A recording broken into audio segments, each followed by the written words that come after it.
You know, the weather really threw this bite or ringer. The fish were really, really aggressive on those horizontal baits, and now it's all vertical baits. 24 hours, everything changed. And the only way we can get bit on these smallmouth now is dead sticking. The only way we're getting any amount of bites, you got to dead stick them. Okay, I'm getting another one here, son. So just to let you know, I got probably another big one going. I'm going to let him go. He's been really getting me with that flutter worm in the back. Got him that time. That's a good fish too. Good one. I've been really dead sticking these baits, and that ultra bite seems to make a difference. It's a good fish. Oh, is it? That's what you're looking for. For that matter, Albingan net here. I got light line on. Oh yeah, she is a whopper. Nice fish, man. Oh, look at there's another one down there with her. Oh man, that's a big gal there. That's a big gal there. Can you bring her to me, old timer? Yeah, why not? There you go. There you go. Now what I'm doing is, these fish are not aggressive. I mean, they are ultra nothing ball. This fish isn't that beat up. I don't know, his back fin is a little worked, but boy did she lay out there a long, long, long time. Another little guy. I'm gonna kind of go back through your honey hole, Ronald. I'm gonna drag deep, Al. How we approach structure with a slow-moving presentation is important. I generally work from deep to shallow. In this case, I'll make one pass keeping the boat in 10 feet of water, casting up to like 6 or 7 feet.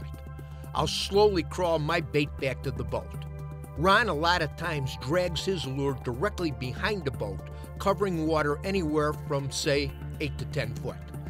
Once we finish a pass at the 10-foot depth, I'll move the boat up to 6 or 7 foot of water and return the same run, casting up to as shallow as 3 or 4 foot of water, while Ron will continue to drag his bait in 6 to 7 foot.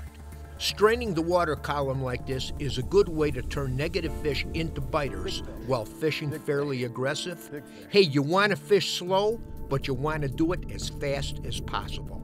Proper lure selection, boat control, casting angles, and some patience can pay big dividends when fish are off. You know, I'm really whaling him on this, on Trigger X tube. I'm doing quite good on it, but he is catching bigger fish behind me dragging, although that's a pretty nice fish by anybody's standards. You had a severe weather change the way we had, a bad front, take the peak of the smallmouth just coming off the beds. You know, they're all just coming off. You got what could be termed, in some cases, a tough bite. But we're doing quite good by changing up completely and fishing so slow. These fish are actually picking those baits up off the bottom. And there's really certain baits you can dead stick with that are a little bit better than others. Today we're using the best tough bite baits I know of. Number one is a 4-inch Trigger X tube rigged on a VMC Dominator half moon jig head. Head weight is vitally important in these conditions. Today we're using a 1/16 to a 3/32 ounce head. These light heads have a slow drop speed that forces you to fish slow. Another great dead sticking bait is a 5-inch Trigger X flutterworm Texas rig with no weight or rigged on a really light jig head. The real key to these baits is the slow drop speed and literally letting them sit on the bottom around the best long enough to coax a bite.